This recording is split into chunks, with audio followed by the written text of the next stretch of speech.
Good morning, everyone, and welcome. Shavua Tov. Welcome to our Parsha class, the Parsha of Seitzei. Parsha of Seitzei, Deuteronomy, in Devarim, chapter 21, verse 10. The Good Nichumish, we're on page 1265.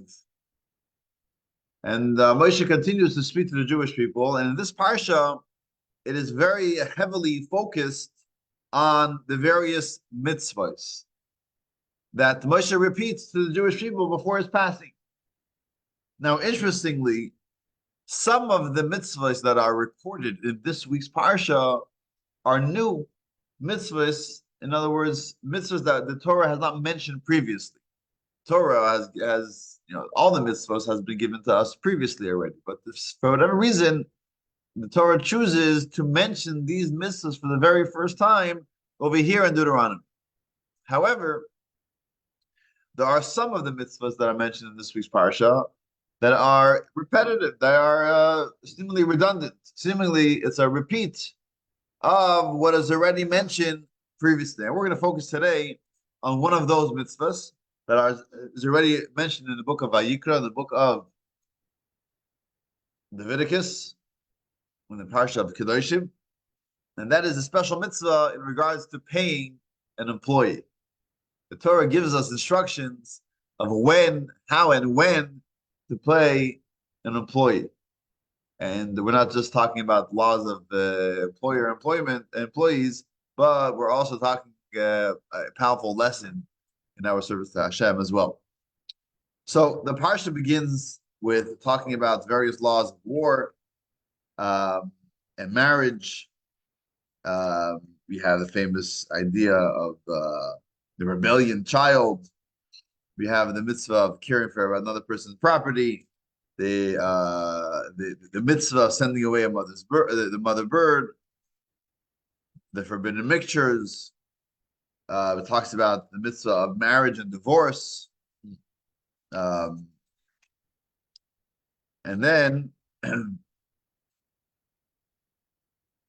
you have the mitzvah of interest, filling pledges, employees' rights, etc. Okay, we're going to focus on two verses in chapter 24, verse 14 and 15. On page 1285, we're going to be chapter 24, verse 14 and 15. 1285.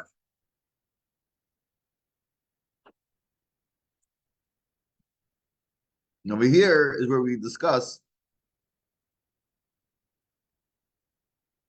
the mitzvah of paying your employee. So let's read this inside. Verse 14. Lo yisa ashoik sachid oni ve'evyin me'achecha oy migercha asher ba'artzecha pishorecha. You must not withhold the wages of a poor or destitute hired worker. The word sashik in Hebrew means like to cheat. So don't cheat your poor or destitute worker. Me'achecha, from your brothers, one of your converts in your land, within your cities. So that is a negative commandment. Do not withhold the wages of your employee, especially if they're poor and destitute. And verse 15 tells us the positive. You must give the wages on that day. On the day, that's when you should pay him or her. And do not let the sun set upon him. Pay him before sunset. Ki onihu, for he is a poor person. Ve'elav hu noisei es nafshay, and he endangers his soul for you. This employee, you should appreciate him. He does dangerous work. Rashi says sometimes he'll climb a tree to take down the olives, or he'll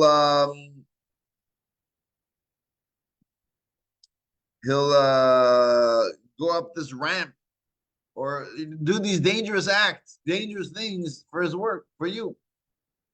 Go on an oil rig and do whatever.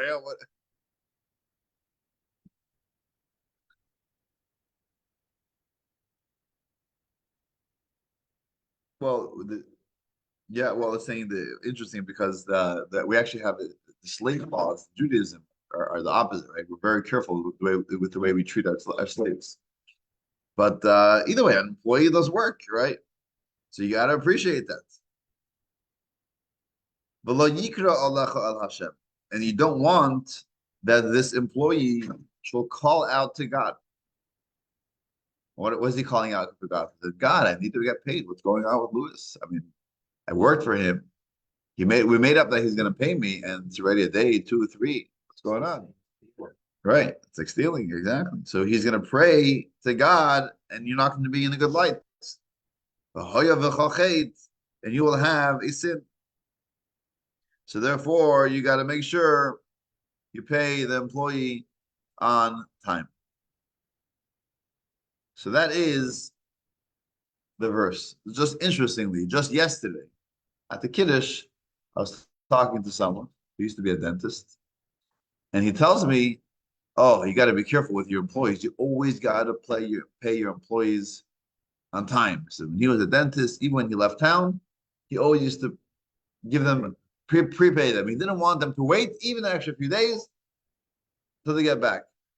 So he had a friend who every time he used to hire someone, electrician, a plumber, this and that, he always used to pay late. Oh, I'll get around to it. One day I'll pay you.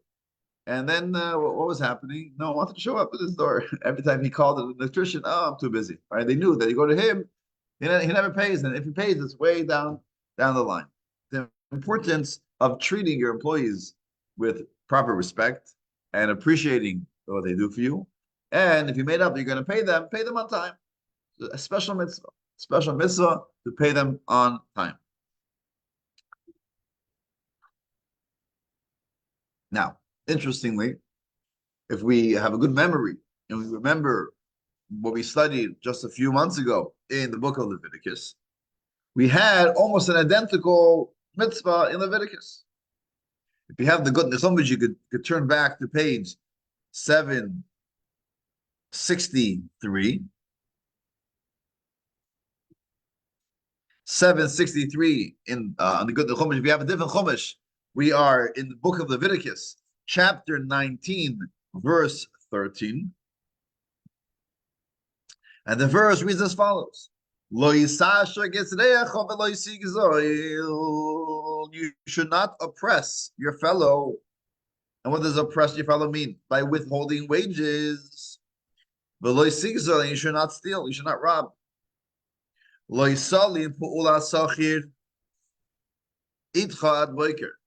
should not allow your hired workers' wages to be withheld by you overnight until the morning. You should not have it overnight. You should not have it until the morning. Make sure you pay him before the morning.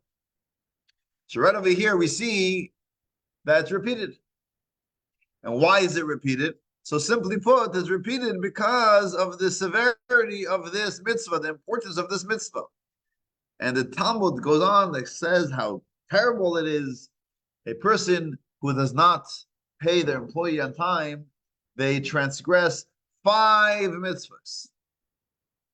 Because lo sashok, do not withhold the wages are mentioned twice. That's twice. And then you have don't keep the wages, right? Again, Lysolin, which it says twice, that's 4, and then there's don't steal. Well, don't steal is not mentioned. Right, but it's not mentioned specifically. It's only mentioned specifically in this context once. Right. Well, it's also like, love your fellow as yourself. There's a lot of other, but specifically in this specific scenario of stealing, of not paying on time, right? It's not a typical stealing, right? Because you are eventually going to pay, right? It's not like I'm never going to pay you. That's outright stealing. This is like, I'll pay you tomorrow, I'll pay you in a week, I'll pay you in a month. So there, it's not accurate. A person may have thought, oh, I'm not stealing. I'm just not being exactly so honest with the person. So the Torah says you have 5 mitzvahs which you transgress when you withhold wages, and of course when you do pay on time, you have fulfilled 5 mitzvahs. Right? That's how important it is. And then it goes with other things, how terrible it is if you don't do it, things that happen to the person. It's something you don't want to play around, right? It's a very, very important mitzvah. Now, at the same time, although it's repeated and seemingly it's only repeated just for the severity of it, but if you notice, there's an interesting difference between the two. In the first time in Leviticus, when it talks about to not withhold the wages, what it says is don't withhold it overnight until the morning. Make sure you pay the person by when? By what does it say? Don't withhold it overnight and until the morning. In other words, what's your deadline? The morning. Make sure he's paid by the morning. Don't keep it all night long. Make sure you pay the guy by the morning. That is Leviticus. In our Parsha, what's the words used? It says, give it on the day. Make sure the sun does not set. In other words, what's the due date? What is the final cutoff time? When do you have to pay your employee? Before sundown. Wait, is it sundown or is it sunrise? When is the time you got to pay your employee? So the Talmud tells us that it really depends on what type of employee it is. Is it a night shift employee or is it a day shift employee? Is he working during the day or is he working at night? If he works during the day, so then what's your time to pay? The following night. You're working until nightfall. Now you're going home. So now I got to pay you. So I have till the morning. I have the next 12 hours or so to pay you. If you're talking about someone that works throughout the night, when they have to pay you in the morning. So I have all day till the evening. Right? So you have basically the next shift to pay. If it's a night shift, you have the whole day shift to pay.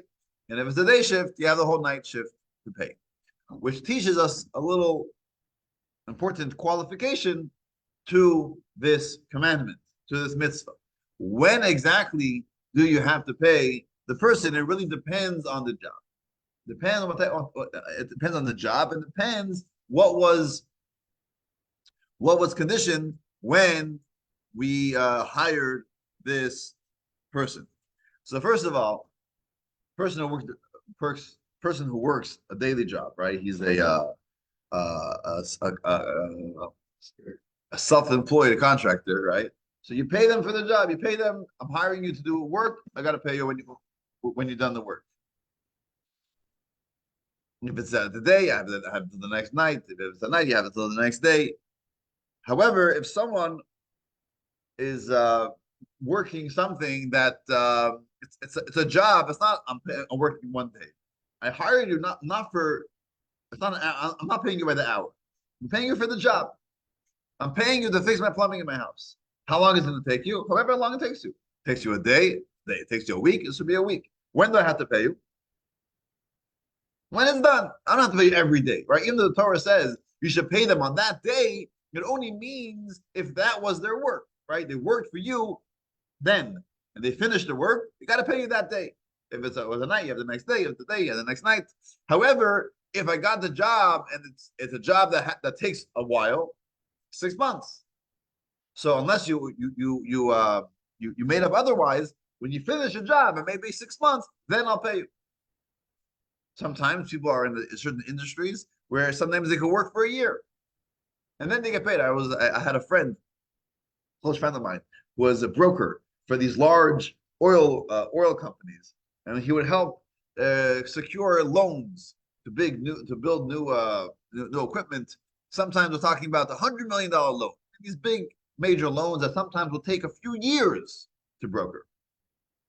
And he would tell me sometimes he wasn't getting paid for a full year or two. and he wasn't even sure whether the deal is going to close. And then once it closed, now I get paid. How much I get paid? And like I said, negotiating and then whatever. Yeah, sometimes they will get paid quite well, sometimes not so well. But the point is, I haven't done the job, right? My job is to broker this deal. But I haven't done the deal, I don't get paid yet. It's going to take me a full year. Okay, that's the job. That's the structure of the payment. Unless you make up otherwise, unless you make up, like, give me some type of a salary, whatever. To the agreements. If there's no agreement,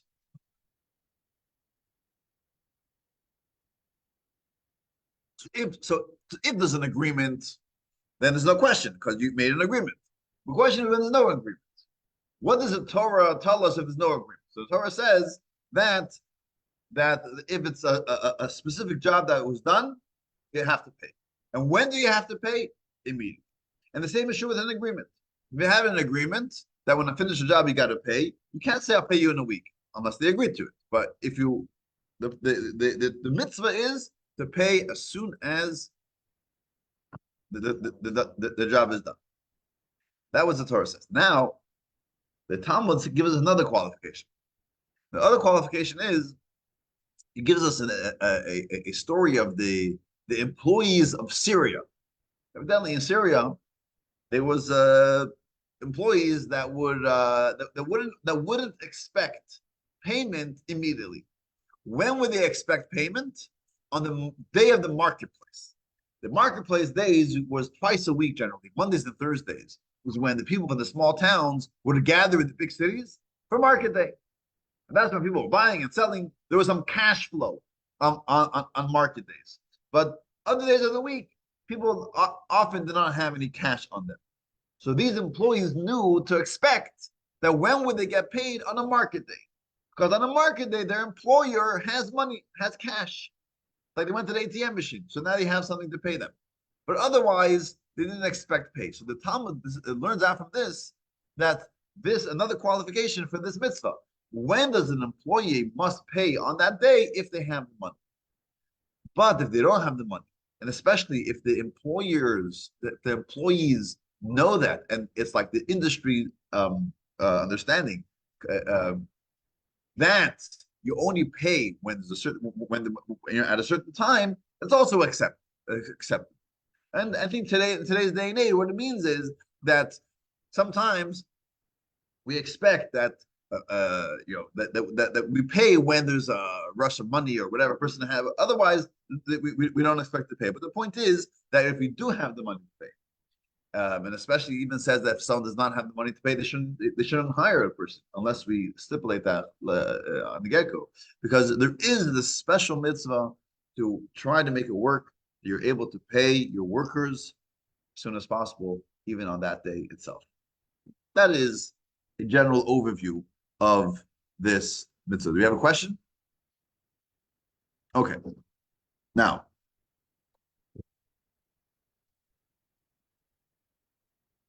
here's the $1 million question. You ready for the $1 million question? Here's the question. Question is, there's a very important principle in Judaism, is that you got to practice what you preach.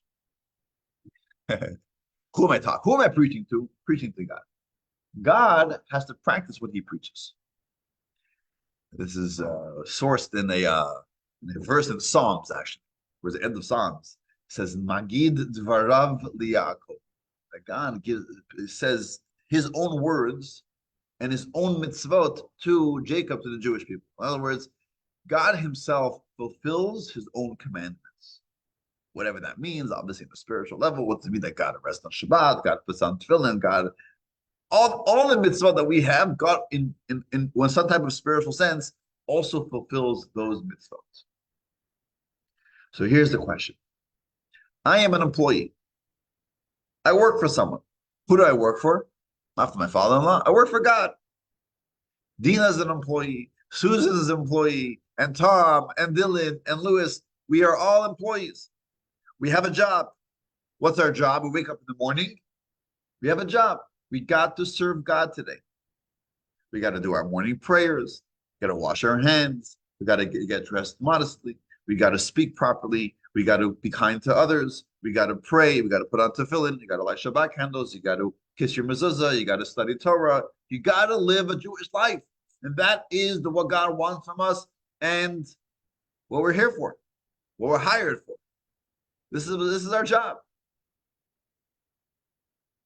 And we also expect payment. Now, we don't do our job just for the payment, right? That's doing something for ulterior motive, which is not the end of the world, right? It's okay to do it to do your job just for the payment, but that's elementary. That's a beginner's level, right? Eventually, we hope to graduate that to reach a point where we're doing it just for the sake of serving God. But the payment comes from God. God pays us. And what is the payment? There's so many different forms. There's some payment that we have in this life, in this world. God gives us goods. But then Maimonides tells us that after we pass away, our souls go to heaven, Olam Haba, and there it reaps its reward for all the work that it has done, the payment for our work in this world. Maimonides tells us even further that our reward is not after the person dies.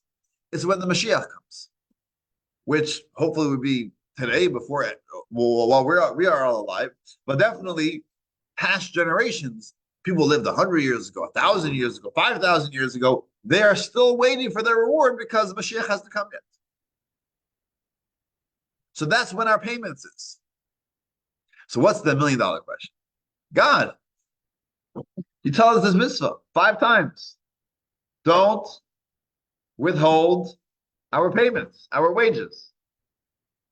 God should be obligated to pay us daily. Every day you finish your work, God, I want payment. I'm going to wait 120 years till I die. I'm going to wait. Some people have to wait thousands of years till Mashiach comes. Then I'm going to get my payment. Seemingly, God himself is not fulfilling his own commandments. Does this bother you? Can you sleep at night with this question? This is the question. This is the question that some of the commentators ask.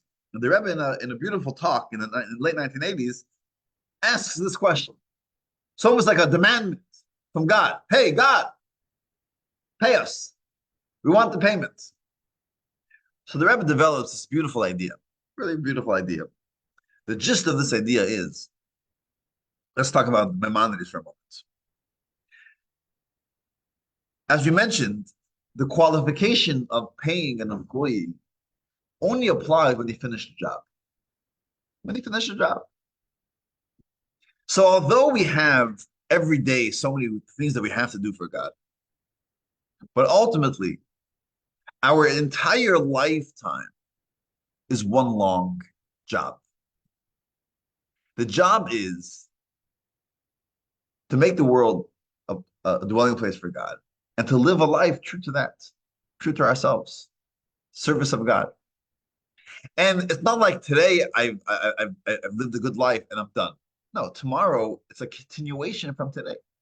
We're supposed to build on our previous successes and failures and continue to grow and grow and grow. It's a lifetime endeavor. It's a lifetime job. So we haven't truly completed the job until the end of our life. So when is God obligated to pay us?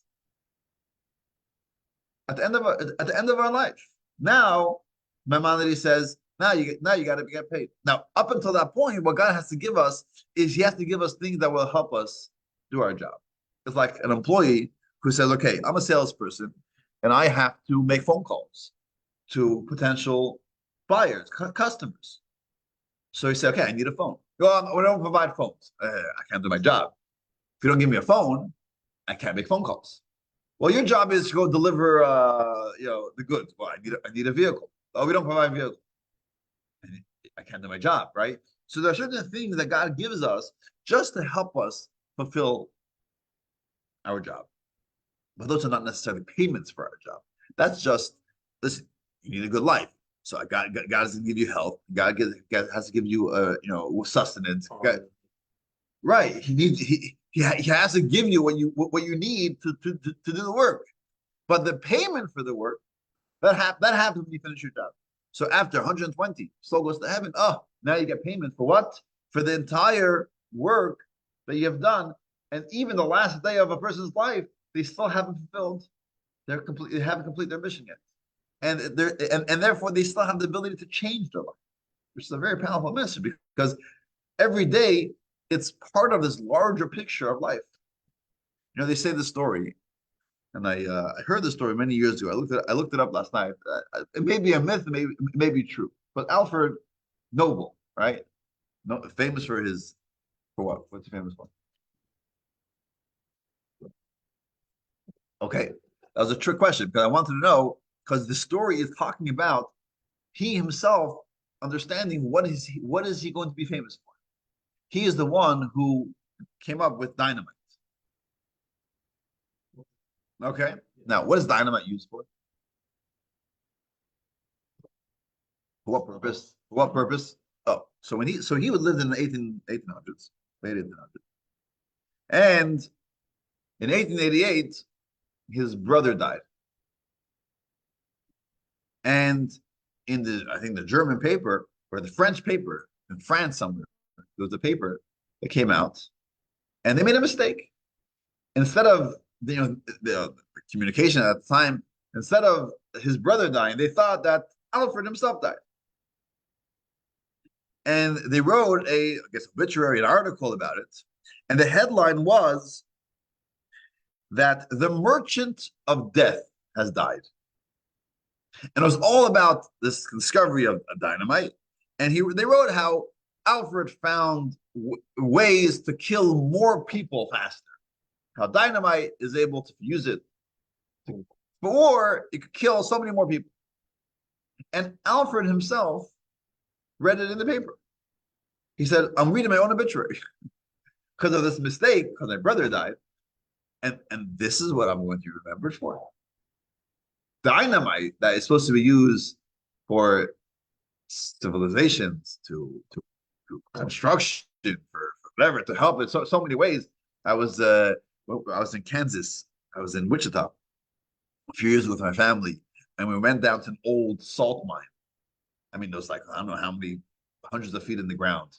And they were showing us how they use dynamite to destroy, the walls of the cave that they built to get the salt. I mean, you can use dynamite for such so many great things.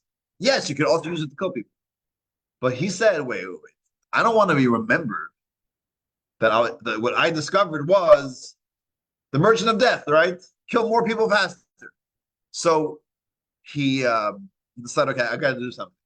And that, they say, was the seed, the first time we thought about the idea of leaving a legacy, leaving money towards people who excel in various areas of arts and science and things like that. And this is how we have today. The Nobel Prize was after Alfred Nobel, his family, his money that he gave towards this. So now what is he remembered for? Nobel Prize. We all know the Nobel, and every year on his day of his passing is when they give out the Nobel Prize for that year, right? So he took something that seemingly was a negative, or at least people saw it as a negative, and even though he was up in age, he decided, I can make a difference. I can still change my life. I can still change the way people view me. And that is what the Maharaj would tell us, is that one day in our life is a million years, but every day we build on the previous day. And our whole lifetime is one long succession, one long job. And it's never too late to change. Abraham was 99 years old. 99 years old. Okay, I'll go rest. I've fulfilled so much. I've spread monotheism. Okay, I'm done. No, Abraham, you got to go to circumcision. You got to start new. You got to. Hey, it's a whole new life. I'm an old man. It's a whole new life. A few weeks ago, we had over here Saul Dreyer, 99-year-old guy, Holocaust survivor. He was already off the road. He stopped touring. He had a hip replacement. He had an eye surgery. He had cancer. He had this. He's an old man. I'm done. Okay, let me just rest. My family, my children, my grandchildren. Have a good time in my my little apartment in Florida. I'm done. No, I got to do something. I got to continue spreading light. I got to continue inspiring people. That's your job. Meaning, it doesn't end. It ends after the person's soul leaves the body. Up until that point, it's one long continuation. Preordained, absolutely. So this is when God has to pay us, according to Maimonides, after the person dies. But I also don't want to forget about Nachmanides. Because Nachmanides says, no, don't get so excited. You're not going to get paid after you die. You know when you're going to get paid? When Mashiach comes. Now, for me and you, it's going to be before we die, because Mashiach is coming imminently, and at any moment. But talking about our parents, grandparents, generations previously, they're sitting with folded hands up in heaven and say, hey, when's this happening? When am I getting my paycheck?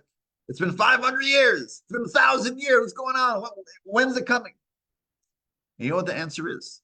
That ultimately, the purpose of creation is a multi-generational endeavor. Because the purpose of creation, that Tanya teaches us, is to make the world a dwelling place for God, to fully transform this world to make it a godly place. Now, that doesn't happen overnight. It takes generations. And each generation builds on the success of the previous generation. It's like science, right? Today, we're building on the success of last generation's discoveries. And we're making it better and better and better. So too, what we are doing here is really, it seems like the here and now, but ultimately it's really multi-generational. It comes with what my parents did, and what my grandparents did, and my great-grandparents did. And now we're continuing that chain, and we're building on their success. And together with all the generations throughout history, eventually the world will be transformed completely to be a dwelling place for God, and then Mashiach comes, and then we get paid. So each employee is really part of this long-term job. So we really haven't fully completed the job until Mashiach comes. So Nachmanides says, when is God going to pay us? When the job is done. It hasn't been fully done yet. They say a story with Jonathan Sachs says this story.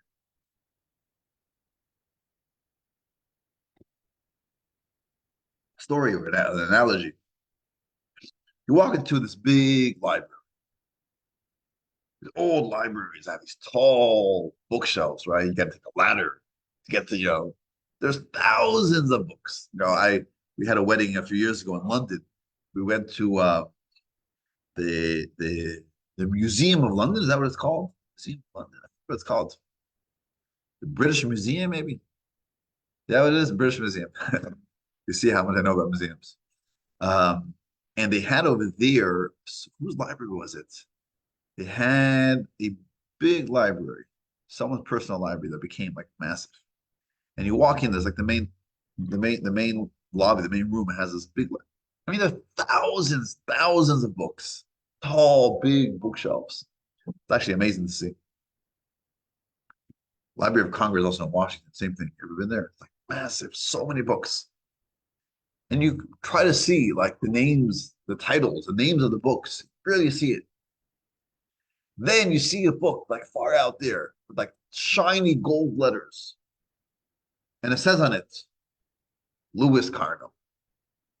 It says on it, Dina Gen, or Susan Davidson, or Tom Levy, or Dylan Glavin, Mendel Taylor, right? You see your name shining. This is my book.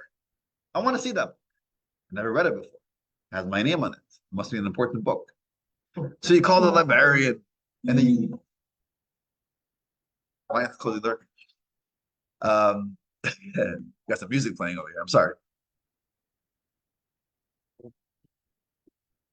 So you call the librarian. You bring the big ladder. You start climbing the ladder, and you reach that book. You take it down, dust it off. Ooh, it's an old book. And you open the book. Page 1 of the book, Adam and Eve. Next book. You have Enosh, you have Seth, right? Shase. Then you have his child, and his child, you have Abraham, Isaac, Jacob. And then you start getting to closer generations, people that you recognize.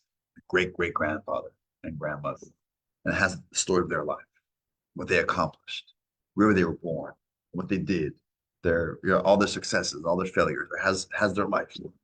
Then it has their child, your great grandparents, then your grandparents. Every page is another generation, but it's direct your lineage, your line. It has your grandparents, then it has your parents. Every page, right? Your parent. And then you have the last page. The last page has your name and it's blank. It's blank. Now you got two choices to make right then and there. You say, oh, that was a cool book. Nice to know my history. Let me close it. Let me put it back. Or what do you say? Give me a pen. Give me a pen.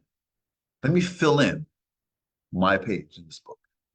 And when I fill in my page in the book, I know that the next page, my children will fill. We are a page in this book. It's not just a book about Mendel Seitzei. It's a book about my previous generations. And I am continuing this. I'm continuing this for my children. We have to know where we come from because we are living, we're building off what they have accomplished. And if we know where we come from, we know where we are headed and how we could continue this chain, right? If you ever see, if you know, I would say use this analogy, if I'm driving from New Orleans to Baton Rouge, I don't know directions. So I come to a fork in the road or I come to a intersection and I see that there's a sign, a pole that has all the directions, right? 4 directions. You go to Baton Rouge, you go to New Orleans, you go to, I don't know, what's South Venice, and you go to whatever. But it fell on the floor. But so I don't know which direction. I don't know which direction to go. So it's very simple. As long as you know where you came from. You say, well, New Orleans is that way. I know I came from New Orleans. So now I know where Baton Rouge is. You want to know where to go. If you know where you came from, you know where to go. You know, let's say the story with the guys in Kentucky. He's lost in Kentucky. And he's trying to get to Louisville. Have you ever been to Louisville, Kentucky? Okay. So I've driven through Louisville, Kentucky. Because you got to drive. When you drive to Toronto, you got to drive through Louisville. So he's somewhere in the woods, somewhere in Hicktown, somewhere in rural Kentucky. And he meets a guy and says, tell me, how do I get to Louisville, Kentucky? So it's Kentucky, Louisville, Kentucky. See this road? Head down this road. At the corner, you see this big, big boulder. Make a right. Then you go down 3 blocks, make a left. I said, you know what? Not a good idea. This road. Take down this road. You see the corner store, you make a left. And then, nah. He says, if I was going to Louisville, Kentucky, I wouldn't start here. So you have to know where you're coming from to know where you're going. And that's the message that what we say according to Nachmanides, that ultimately we are living on the it's like we're like midgets on giant shoulders, right? We're living on the success of our previous generations. We have to continue living, continue that, knowing where we come from, fulfilling and completing what the previous generations have accomplished, and then ultimately, all of creation, all the generations will merit the coming of Mashiach, which is the fulfillment of our work and the payment, all the work that we do. So I'll leave it with that. Definitely during this time that we are entering the month of Elul, as we prepare for Rosh Hashanah, something to think about as we reach the day of judgment, the day that we crown God as King. And may we all have a Shana Tova, Siva V'Chasim Teva. We shall all be written and inscribed in the book of life, and only have good news to share. I'll leave it with that, and I'll see you, God willing, next week. All the best. Thank you, Rabbi. Bye.